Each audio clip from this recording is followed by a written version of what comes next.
በትግራይ ክልል ርዕሰ መዲና መቀለ ዛሬም ፍንዳታ ተሰምቷል። የትግራይ ጊዜያዊ አስተዳደር ፕሬዝዳንት ጽህፈት ቤትን ከበው የነበሩት የቲዲኤፍ አባላትና ውይይቱ የዕለቱ መነጋገሪያዎችም ነበሩ።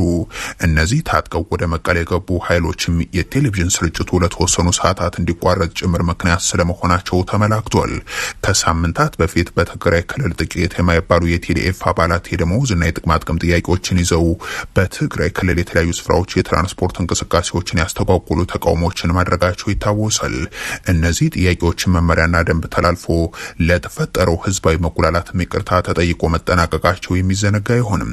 ዛሬ በከተማው የዋለው ሁነት ደግሞ የተገባው ቃል እየተፈጸመ አይደለም ያሉና በተለይም በተለምዶ የኪስ ገንዘብ የሚባለው ክፍያ እንዳልተፈጸመላቸው የሚገልጹ ክፍያ ከተፈጸመላቸውም 2 ወራት እየደፈነ ስለመሆኑ የተናገሩ የሰራዊት አባላት በመቀለ ከተማ ገብተው ተቃውሞ ያቀረቡበት ነው። የትግራይ ጊዜያዊ አስተዳደር ጽህፈት ቤት ህንጻ ላይም ከበባን ፈጽመዋል። የትግራይ ሰራዊት አርሚ 31 የተባለው ክፍል ከ70 በላይ የሚሆኑ ኃይሎች ትናንት ምሽት ከእንደርታ አራ ጉሬ የተባለም ቦታ ተነስተው ነው በአስተዳድሩ ህንጻ ላይ ዛሬ ከበባን ፈጽመው የዋሉት። የሰራዊት አባላቱ የነፍስ ወከፍ መሳሪያንም ሆነም ክላሽንኮቭን ጨምሮ ዲሽቃ የተባለውን የቡድን መሳሪያን ጭምር ታጥቀው በጽህፈት ቤቱ ተገኝተዋል። የቲዲኤፍ አባላቱ እንቅስቃሴ ከትናንት ጀምሮ የታየ መሆኑን ተከትሎም ጉዳዩን በተከታተሉ የመቀለ ነዋሪዎች ዘንድም ስጋትን ፈጥሮ ነበር። ጉዳዩን በቅርበት የሚከታተሉ የኢትዮ ፎረም ምንጮች አባላቱ በጠዋት የትግራይ ጊዜያዊ አስተዳደር ፕሬዝዳንት ጽህፈት ቤትን ከበው ሰራተኞችና ተሽከርካሪዎች እንዳይገቡም በአካባቢው መኪኖች እንዳይንቀሳቀሱ አግደው እንደነበር ይገልጻሉ። የትራንስፖርት እንቅስቃሴዎችን በዛው አካባቢ ተገተው ነበር፣ እግረኞች ግን ያልፉ ነበር ሲሉም ያክላሉ። አባላቱ ቆይተው አካባቢውን ክፍት ማድረጋቸውን፣ ሰራተኞቹም ወደ ስራ ገበታ መግባታቸውን፣ መንገዶችም ለትራንስፖርት እንቅስቃሴ ክፍት መደረጋቸውም ታውቋል። ይህ የሆነው ግን የጀነራል ታደሰ ወረደ ቢሮ አካባቢ እንጂ የቀረው የከተማው አካባቢ መደበኛ እንቅስቃሴውና ሰላማዊ ሁነትን ማሳለፉንም አንስተዋል። በአንዳንድ የማህበራዊ ትስስር ገጾችም የተኩስ ልውውጥ እንደተደረገ የሚወራው ፍጹም ውሸት ነው ሲሉ አስረድተዋል።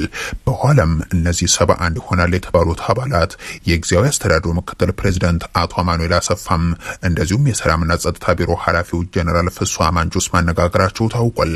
በዚህም መሰረት የምንችለውን እንፈጽማለን፣ የማንችለውን ደግሞ ተረዱን በሚል መግባባት ላይ ተደርሶ የቲዲኤፍ አባላት ጋርም በስምምነት ሁኔታው መገባደዱን አንስተዋል። ይሁን እንጂ ከምሳ ሰዓት በኋላ ደግሞ በግምት 30 አካባቢ ይሆናሉ የተባሉ ሌሎች የዚሁ አርሚ አባላት በሌላ በኩል እንደገና ወደ ጽህፈት ቤቱ መምጣታቸው የተነገረ ሲሆን የነዚህም ጥያቄ ተመሳሳይ እንደነበርም ተመላክቷል። ምንጮቹ ለኢትዮ ፎረም ሲናገሩ እነዚህ ኃይሎች የድምጽ ወያኔ ቴሌቪዥን ጣቢያን ጭምር ከበው የነበረ ሲሆን የድምጽ ወያኔ ስራ አስኪያጅን ጨምሮ የጣቢያው ሰራተኞችንም ከቦታው አስወጥተዋቸዋል። በዚህም ሳቢያ ለ2 ሰዓታት ለተጠጋ ጊዜም ስርጭት እንዲቋረጥ ምክንያት ሆነዋል ብለዋል ምንጮቹ። እነዚህ የቲዲኤፍ አባላትም ከክልሉ ከፍተኛ አመራሮች በኩል የመነጋገር ጥያቄን አቅርበው በእነርሱ በኩል የታጠቁትን መሳሪያ አውርደው ተፈትሸው ወደ አዳራሽ እንዲገቡ ተጠይቀው አመሻሹ ንግግር ማድረጋቸው ተሰምቷል። የቴሌቪዥን ጣቢያውን ጨምሮ ሰራተኞችና ስርጭቱም ከተወሰነ ቆይታ በኋላ ወደ ስራ መመለሳቸውንም ሰምተናል። በእነዚህ ሁነቶች መካከል ግን በመቀለ ሰማዕታት ግቢ አካባቢ ዛሬም ፍንዳታ መከሰቱም ታውቋል።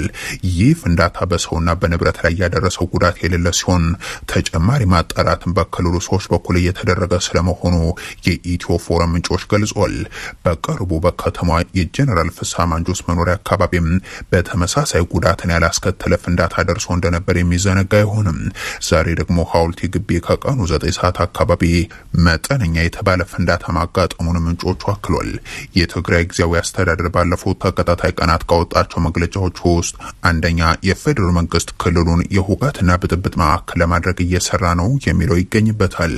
ሌላኛው ደግሞ የመንግስት ሰራተኞችን ደሞዝና የክልሉን ካፒታል በጀትን ጨምሮ የከለከለበትን አንስቶ ነውርነቱን የገለጸበት ነው። አገዛዙ ወደ ትግራይ ክልል እንዳይገቡ ጥብቅ ክልከላን እያደረገባቸው ካሉ እንደ ነዳጅ ካሉ ሸቀጦች ባሻገር የኤፈርት ድርጅቶችን የባንክ ሂሳቦችን መዝጋቱን መዘገባችንም የሚታወስ ነው። ብልጽግና እጅ ከሰጡ የፋኖ አመራር ጋር የሰላም ስምምነትን ተፈራረምኳል። ርዕሰ መስተዳድሩ የባንዳ ተላላኪዎች ሲሏቸው የከረሙትን የፋኖ ኃይሎችን የህዝብ ጥያቄ ያላቸው በጥቅምና በፍላጎት የተለዩ ናቸው ሲሉ ተሰምቷል። እጅ የሰጡት ማስረሻ ሰጤ ደግሞ ብልጥነት እንጂ ሽንፈት አይደለም ሲሉ ገልጿል። የብልጽግናው መንግስት የችርቻሮ ሰላም ፍለጋ ጥረቱ እንደቀጠለ ነው። ከዚህ በፊት ጃልሰኝ የተባሉ የኦሮሞ ነጻነት ሰራዊት አመራር የነበሩት ሰው ለ7 ወራት ለብልጽግናው እጅ ሰጥተው በመከላከያ ሰራዊቱ ካምፕ ውስጥም ከቆዩ በኋላ የሰላም ስምምነትን ከአቶ ሽመልስ አብዲሳ ጋር ተፈራረሙ ተብሎ እንደነበር የሚታወስ ነው። እነሆ የአማራ ክልልም የራሱን ጃልሰኝ ዛሬ አስተዋውቋል። ከቀናት በፊት እጅ የሰጡት ማስረሻ ሰጤን የሰላም ስምምነትን ተፈራረምኳቸው ሲል የክልሉ መንግስት አሳውቋል። ሁለቱን ሰዎች የሚለያቸው ነገር ጃልሰኝ የተወሰኑ ታጣቂዎችን ይዘው የገቡ ሲሆን ማስረሻ ሰጤ ደግሞ መስፍን አባተ የተባሉ ጓዳቸውን ብቻ ይዘው በተናጠለ መግባታቸው ነው ይላሉ አንድ ለጉዳዩ ቅርበት ያላቸው ምንጭ። የአማራ ክልል ህዝብ ሰላምን የሚሻም ችግሩም ሀቀኛ በሆነ ድርድር ይፈታለት ዘንድ የዘወትር ተማጽኖ መሆኑ ግልጽ ቢሆንም የብልጽግናው አገዛዝ ግን ከኒህ የቀድሞ የፋኖ አመራር ጋር ስምምነት ፈጸምኩ ያለበት የፕሮፓጋንዳ መንገድ ጉዳዩን ለሚያውቁት ፈገግ የሚያሰኝ ሆኗል። አፋሕድ በተሰኘው የእነ እስክንድር ነጋ አደረጃጀት ውስጥ ከፋኖ አንድነት ጋር በተያያዘም በቅርቡ በተደረገ ስብሰባ ወቅት ሳይስማሙ የቀሩት ማስረሻ ሰጤ የተሰኙ ሰው በወሎ ቀጠና ከለላ ተብሎ በሚጠራ አካባቢ እጅ ከሰጡ በኋላ አሁን ወደ ዋና ከተማ ተወስደው የሰላም ስምምነት ፈራሚ ተደርገው ቀርበዋል ሲሉ ምንጮቹ ያክላሉ። የዚህ የስምምነት መርሃ ግብር ላይ ደግሞ የአፍሪካ ህብረትና ኢጋድም እንዲገኙ ተደርጓል። በጉዳዩ ዙሪያ የጠየቅናቸው አንድ የውጭ ጉዳይ ሚኒስትር ባልደረባም እነዚህ የኢጋድና የአፍሪካ ህብረት ተወካዮች በድንገት እንዲገኙ ጥሪ የቀረበበት መርሃ ግብር መሆኑን አንስተው ከ7 ወራት በፊት እነዚህ ሁለት ተቋማት ከዚህ የአፋሕድ ከተሰኘው ተቋም ጋር ንግግር እንደነበራቸው አስታውሰው ትናንት ግን የሰላም ነገር ነው እባካችሁን ተብሎም ከብልጽግናው መንግስት በኩል ጥሪ ቀርቦላቸው እንዲገኙ ሆኗል። ከዛ ውጪ የተለየ ድርድር የለም ሲሉ ይገልጻሉ። ዛሬ ተፈረመ በተባለው ስምምነት ላይ ማብራሪያ ያቀረቡት የክልሉ ርዕሰ መስተዳድር አረጋ ከበደ ደግሞ የክልሉ ብልጽግና ከዚህ በፊት 2 ጊዜ ከነማስረሻ ጋር ውይይት ማድረጉን አስታውሷል። ከትናንት በስቲያ ጎጃም ላይ የፋኖ ኃይሎችን ባንዳዎች እና የባዕዳን ተላላኪዎች እያሉ ሲያቀርቡ ተሰምቶ የነበሩት እኒህ የባህር ዳሩ የ4 ኪሎ ተላላኪም ከእርስ በርስ ጦርነቱ አሸናፊ የለም ሲሉም አክለዋል። የአማራ ፋኖ ህዝባዊ ድርጅት አመራሮች ሁለቱ ተፋላሚ ወገኖችም ሆኑ በዚህ ውስጥ የሚኖረው ህዝባችን በብዙ ጉዳትን ያስከትል ካልሆነ በስተቀር ማንም ከግጭት አያተርፍ። አሸናፊም ተሸናፊም የለም።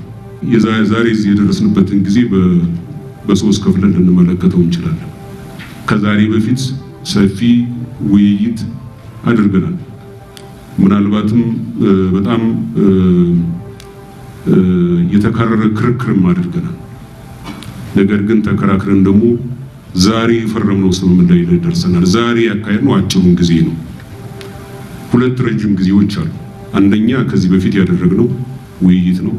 እጅ ሰጡ ግን የሰላም ስምምነትን ፈረሙ የተባሉት ማስረሻ ሰጤ ድርጅት የነበረውናም ከቀናት በፊት ከኃላፊነት እንዳገዳቸው አሳውቆ የነበረው የእነ እስክንድሩ አፋሕድ የዛሬውን ጉዳይ በተመለከተ መግለጫ አውጥቷል። አቶ አረጋ ከበደ የአማራ ፋኖ ህዝባዊ ድርጅት ሲሉ የጠሩ የተሰሙት ድርጅት ጋር የተደረገ ድርድርም ይሁን በጦርነት እያሸነፍ ነው ካለ አገዛዝ ጋር ያደረግነው ስምምነት የለም ይላል መግለጫው።